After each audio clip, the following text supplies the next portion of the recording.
My aha moment of my whole career came like really on just some idle Tuesday when I completely didn't expect it.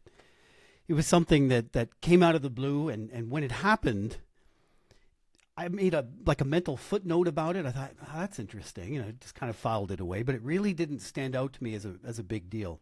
It's only been over the years as I thought about it more and more. I realized, wow, what a moment that was, and how it actually changed. That moment, on reflection, changed the way I've approached my entire career the rest of the way, and probably my personality.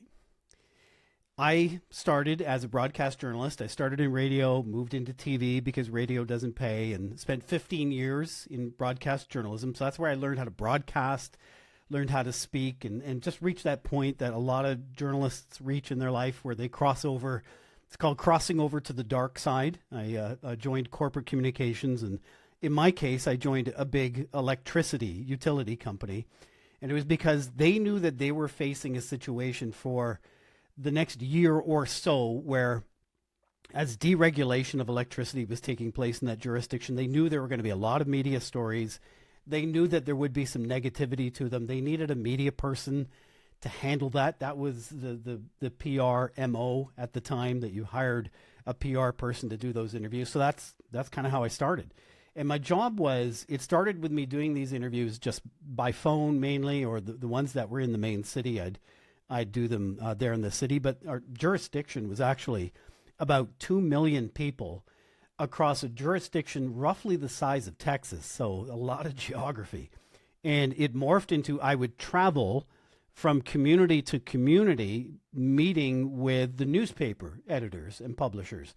Because at the time, and I'm dating myself, newspaper was really powerful. So I did those interviews, and that morphed into, I had to meet with the local government representatives, because when people are angry about anything, in this case their electricity bill, they call their local government rep and they tell them off. And when they tell that local government rep off, the local government rep either calls you and tells you off as the company, or more likely they complain in the media about you. So my job morphed into, I would meet with those local government reps and try to explain this whole situation to them. And that morphed into, well, if you're so good at explaining it, why don't you meet with some of my constituents, the ones that are giving me the most grief, meet with them one-to-one, and you try to explain the situation to them and make somebody happy.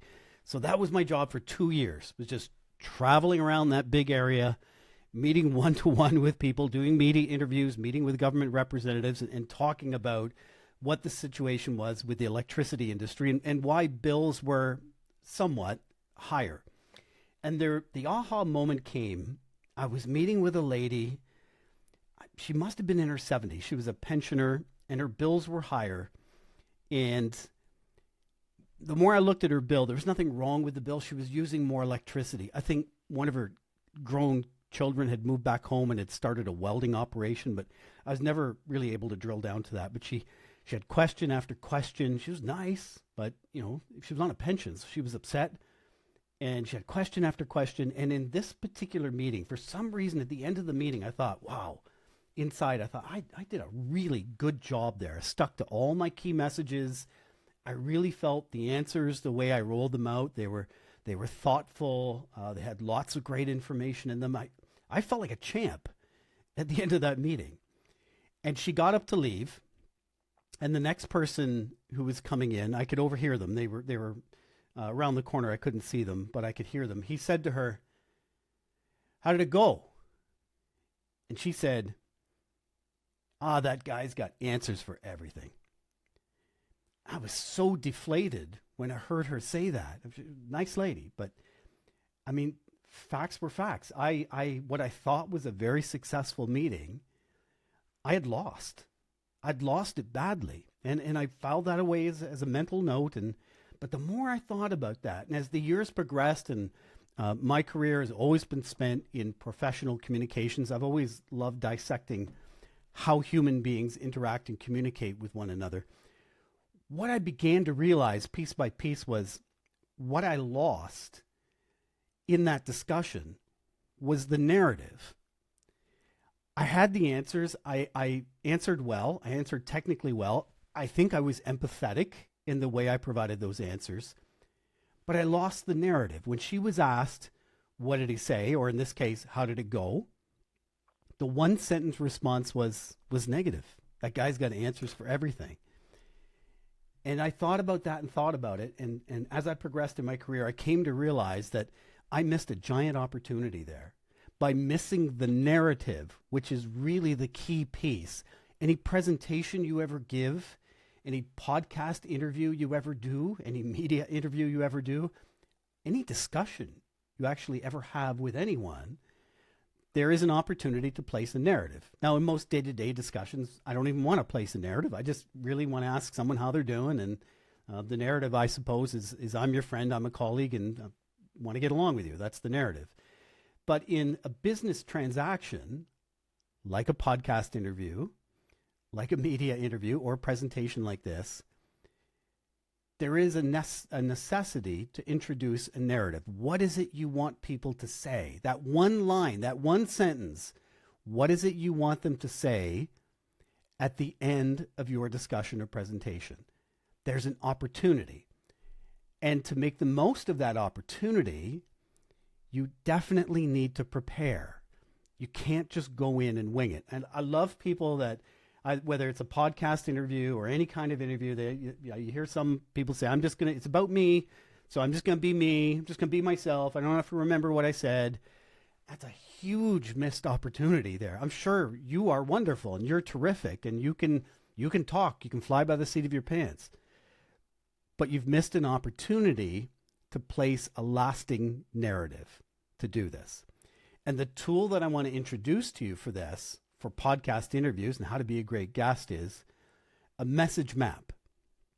The first step in developing a message map is good old examination of what your audiences are. Who are the key audiences that you want to reach? And a little hint, it is never general public, ever. That's way too big. You have to niche down your audience. It could be, I want to reach single moms. It could be, I want to reach men who feel they need to up their game in doing more work at home. Anything, whatever your niche audience is, then what are the messages that they expect, want, or need to hear from you?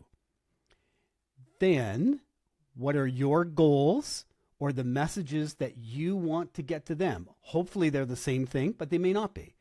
People may be demanding you talk about XYZ, whereas you'd really rather talk about ABC. And a key message is the blend of those two things. If all you do is talk about ABC, and that's not what people want to hear, no one's listening. They haven't even heard you because they're waiting for you to talk about XYZ. And conversely, if all you talk about is XYZ, you've missed the opportunity because you really need people to understand ABC. A key message is your goals plus their interests. It's as simple as that. And a message map is this structure. At the top of the message map is a narrative. What is the feeling? What is the one sentence response that you want? When that lady left the room and the next person coming in said to her, "Oh, how did it go?" What was it I wanted her to say? What was the narrative? Well, probably what I really wanted her to say was, it's really complicated. I think everyone's doing the best they can, but it is complicated, and I'm struggling to pay my bills. In all honesty, that's probably the best I could hope for. So my entire discussion should have been focused on that output.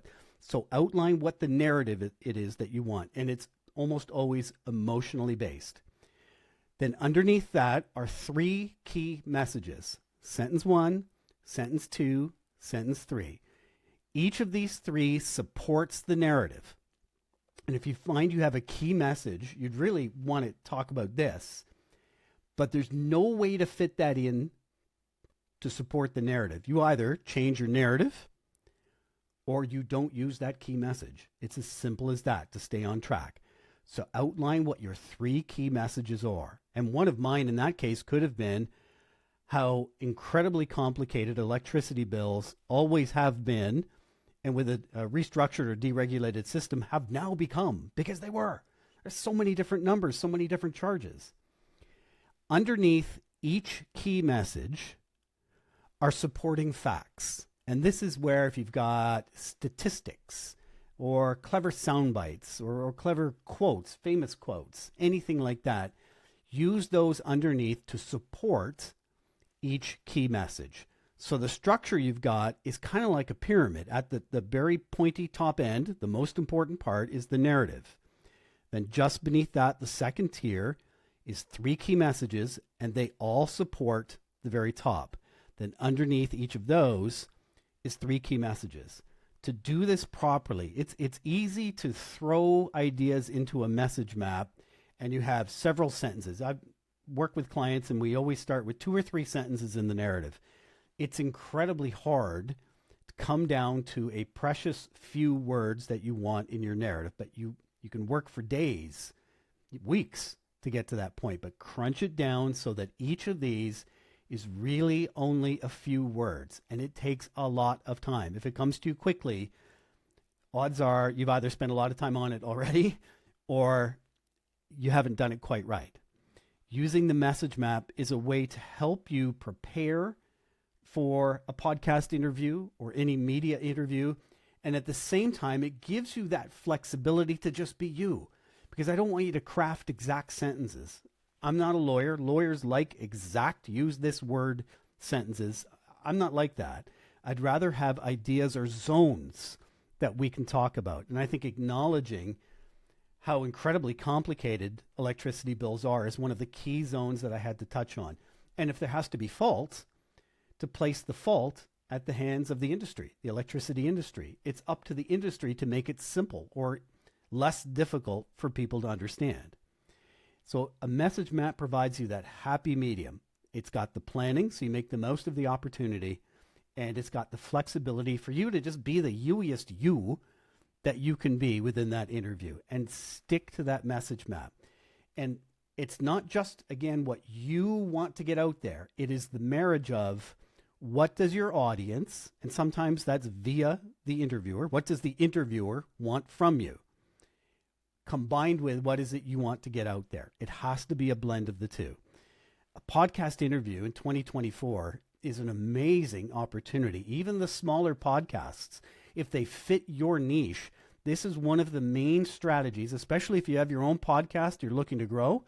This is now one of the key strategies being used by all podcast producers and growth gurus, is to be on other podcasts to show your personality, which is your brand. And more people will want to hear from you. You'll have more followers on social media. You'll have more people listening to your podcast, more people familiar with what you do or who you are. A podcast interview is a huge opportunity, even if it's a small audience. And then the other little piece of advice I would offer is, if you're a guest, please help that podcaster to promote that episode. Chances are, I know I've done this myself, where I've had guests on my podcast specifically because if they're a great interview, terrific, that's wonderful.